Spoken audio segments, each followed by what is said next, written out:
Drought is no stranger to the pastoral communities of northern Kenya, but as the situation keeps on worsening, herders are resorting to different ways to cope with and adjust to the glaring heat. In northern Kenya, drought-stricken cattle herders are digging wells under dried-out riverbeds to extract the water for their thirsty animals. But the water is salty and the animals are dying. With the scarcity of water stirring fresh conflicts between pastoral communities, the drought is bringing out the worst in this area.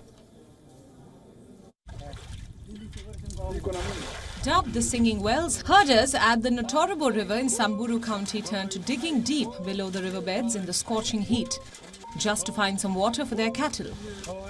The water has a brackish or salty taste due to minerals in the soil, but the men do their best to persuade their herds to drink their fill.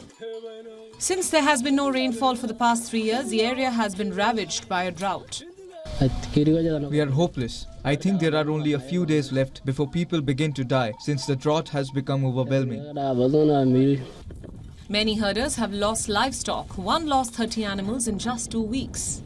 Water scarcity in the region has inspired two warring communities, the Borana and the Samburu, to call for a ceasefire while seeking to survive. The sworn enemies are notorious for cattle rustling activity that have often led to deaths in the past, but now there is a new enemy. We are now is the fallback area where pastoralists converge during the drought, and we have two communities which are usually warring and fighting each other.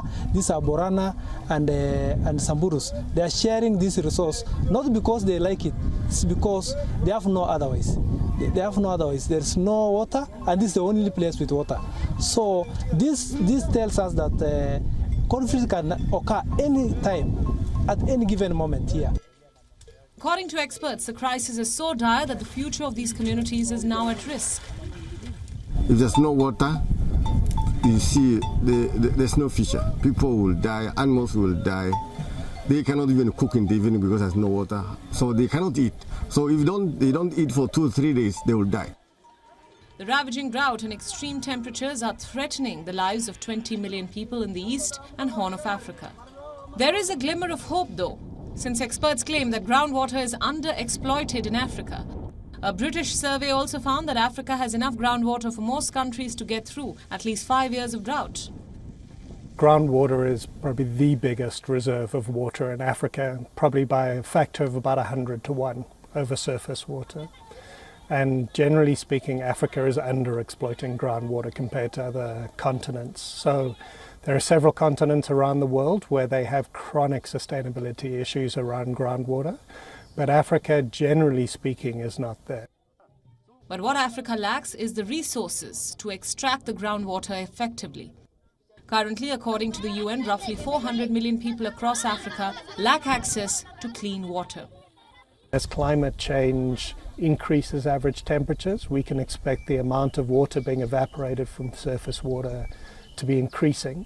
And so looking at practical ways that we get more water underground more quickly so that we can access it later, I think is a really important opportunity for us all. And there are parts in East Africa, for example, sand dams are very popular in rural areas, and those are a great way, a very relatively simple technology that communities can use themselves to encourage water to sink back into very shallow aquifers to make it more accessible during the dry season.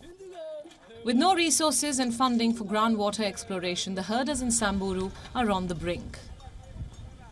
Bureau Report, WION, World is One. WION now available in your country. Download the app now. Get all the news on the move.